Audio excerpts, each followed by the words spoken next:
मैं भारत को भारतीयता की मान्यता के आधार पर फिर से खड़ा करना चाहता हूं, उस काम में लगा हूं।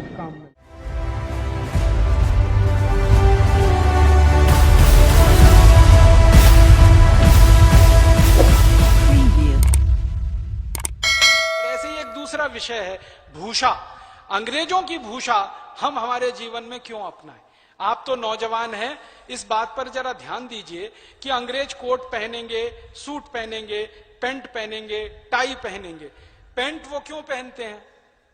पैंट का आपको मालूम है जो परिभाषा है, पांव में नीचे से छोटी होगी और पूरी जगह चुस्त रहेगी। अब ये पैंट इंग्लैंड में पहनने की परंपरा 14वीं-15वीं शताब्दी से आई और वो 14वीं-15वीं शताब्दी के पहले बड़े दुखों में रहते थे क्योंकि पैंट ईजाद नहीं हुई थी, तो वो चर्म खाल लपेट के रहा करते थे। फिर पैंट आई। क्यों आई? ठंड बहुत पड़ती है, साल में 6 महीने 8 महीने सूरज नहीं निकलता, बर्फीली हवाएं चलती हैं, तो बर्फीली हवाएं पैर के अंदर से घुस जाएं तो सारा ठंडा हो जाता है। बर्फीली हवाएं गले के अंदर चली जाएं तो गले को तकलीफ हो जाती है। तो उन्होंने पोशाक ऐसी बनाई कि गला पूरी तरह से बंद रहे और बंद गले में भी हवा ना घुसे, तो इस पर से टाई लगा के टाइट करके रखें उसको, और इतना टाइट करके रखें कि गर्दन भी ना घूमे आपकी। तो उन्होंने अपनी परंपरा लाई। और यूरोप में एक बड़ी पुरानी परंपरा है टाई लगाने की, और वो आई इसलिए मैंने इस पे थोड़ा खोज किया, पुराने उनके दस्तावेज देखे हैं, तो मुझे इतनी हंसी आती है कहने में कि बहुत ज्यादा ठंड होती है ना तो सर्दी जुकाम बहुत होता है, तो नाक बहती रहती है हमेशा। तो उनके यहां पुरानी परंपरा ये थी कि कागज रखते थे जेब में, पोंछ पोंछ के हर समय नाक सुड़ुक सुड़ुक सुड़ुक सुड़ुक, तो पोछा रख लिया, पोछा रख लिया। अभी भी रखते। हाँ।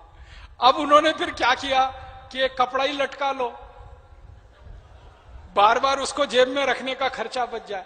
वहां से ये टाई की परंपरा निकली, अब वो स्टेटस सिंबल बन गई और उसको हम अपने गले में लटका के घूम रहे हैं। क्या मूर्खता कर रहे हैं। यहां गर्मी बहुत है, गर्मी वाले देश के कपड़े खुले होने चाहिए, गला खुला होना चाहिए, पांव खुला होना चाहिए। पांव खुला रहे, गला खुला रहे, इसलिए हमारे यहां इस तरह के वस्त्रों की परंपरा रही है। हम लुंगी पहनते हैं, धोती पहनते हैं, कभी भी हवा आपके अंदर जा सकती है और कभी भी जा सकती है कि नहीं। अब आपने पैंट चढ़ा ली और ऊपर से टाइट जीन्स चढ़ा ली, वो चढ़ती भी नहीं है तो जमीन पर लेट जाते हैं, 45 डिग्री पे पैर उठा के फिर खींच खींच के चढ़ाते हैं और उतारते हैं तो फिर खींच खींच के ही उतारनी पड़ती है और अंदर का बहुत कुछ उतर जाता है उसके साथ में। ये कहां आप फंस गए हैं इस चक्कर में। हटाइए इसको अपने जीवन से। ये अंग्रेजी भूषा का मोह छोड़िए। टाई नीचे पैंट, फिर टाई और कोट भी तो पहनते हैं। हाँ, गर्मी में, और गर्मी में कोट, 45-47 डिग्री तापमान। और मुझे इतनी तकलीफ होती है ये देखकर कि दूल्हे राजा घोड़ी पे चढ़ के बैठे हैं, 3 पीस सूट चढ़ाए हुए, गर्मी में 45 डिग्री 50 डिग्री में। कहां जा रहे हैं जी? शादी कराने जा रहे हैं। मूर्खाधिपति दिखाई देता है वो, मूर्खों का भी अधिपति। 3 पीस सूट और टाई और घोड़े पे चढ़ के। आपको मालूम है घोड़े पर चढ़कर बैठने की ये पोशाक नहीं है टाई सूट। घोड़े पर चढ़कर बैठने की पोशाक तो धोती है जो पीछे लांग लगाकर बांधी जाती है ना, उससे आप घोड़े पर चढ़कर बैठ सकते हैं क्योंकि दोनों पांव आपके स्वतंत्र रहते हैं। आप मराठी स्टाइल की धोती पहनना जानते ना, वो घोड़े पे चढ़कर बैठने की पोशाक है। ये 3 पीस सूट और टाई नहीं है। कई बार पैंट फट जाती है पीछे से क्योंकि टाइट होती है और घोड़े पर चढ़ने के लिए ज्यादा लंबी दूरी तक पांव को आगे लाके डालना पड़ता है। तो आप ये सूट, पैंट, टाई, कोट और ये गरम कोट और काला कोट ये सब हटाइए। टाई से आंखों की बीमारी भी होती है, जो ग्लूकोमा की प्रॉब्लम बढ़ रही है, इसमें बहुत बड़ा कारण जो है टाई है। और टाइट जो कपड़े पहनते, पैंट, टाइट पैंट और ये सब, इससे नपुंसकता, इनफर्टिलिटी और सेक्सुअल डिसऑर्डर्स पैदा होते हैं। ये तो साइंटिफिकली प्रूव हो चुका है। अब आप टाई बांधते हैं ना, तो यहां जो आपकी नसें हैं जो खून का प्रवाह करने के लिए भगवान ने आपको दे रखी है वो भी बंद हो जाती है ना। और बचपन से आपके बच्चों को टाई बांध बांध के स्कूलों में भेजते रहते, क्या आप उनके ऊपर अत्याचार कर रहे हैं? उनका गला खुला रहने दीजिए, उनके पांव भी खुले रहने दीजिए। तो बच्चों की पोशाक अपने घर में ये टाई, 3 पीस सूट और पैंट की हटाइए और अपने जीवन में भी कभी इस पोशाक का इस्तेमाल मत करिए। और मैं तो अगर आपसे ये निवेदन करूंगा कि अगर आप वकालत के पेशे में हैं, वकील हैं, तो अपनी वकालत के काम करने वाले लोगों को प्रेरित करिए कि ये काला कोट जल्दी से जल्दी हटाएं। ये अंग्रेजों की परंपरा का है। आपको मालूम है इंग्लैंड में काला कोट पहन के वो न्यायाधीश बैठा करते थे, ऊपर से चोगा लगाते थे और चोगे के ऊपर वो टोपा लगाते थे।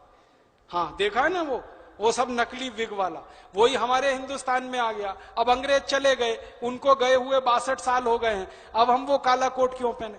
और आपको एक जानकारी दूं, बड़ी रोचक जानकारी है कि वो जो चोगा पहनते थे ना, लंबा लंबा ढीला ढीला, उसमें जेब पीछे रहती थी, पीछे जेब पीठ की तरफ।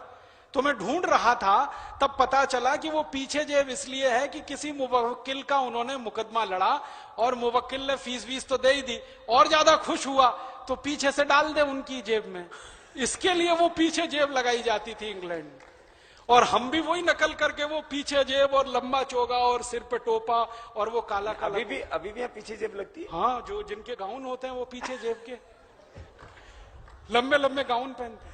और हमारे यहां तो वैसे भी काला रंग तो गर्म देशों में बिल्कुल वर्जित होना चाहिए। आपको मालूम है काला रंग ऊष्मा का शोषक है, तो आप जितनी गर्मी में काला कोट पहनेंगे ऊष्मा अंदर ही अंदर, गर्मी अंदर की निकल नहीं पाएगी, अंदर की गर्मी अंदर ही रहेगी, बाहर से गर्मी और अंदर आएगी, पसीना पसीना हो जाएंगे और वहां बहस करेंगे कि पसीना पोंछेंगे आप अपना। और नीचे की अदालतों में तो बहस होती है तो पसीना पसीना तर हो जाता है, फिर कोर्ट पर वो पसीना गिरता है तो सफेद सफेद हो जाता है और महीनों महीनों आप उसको धो नहीं सकते हैं और उसमें इतनी बदबू आती है कि कोई पास खड़ा हो जाए तो वो परेशान हो जाए। ऐसे क्या आप जो है इस गुलामी को ढो रहे हैं, हटाइए। तो ये कहां से हटेगा?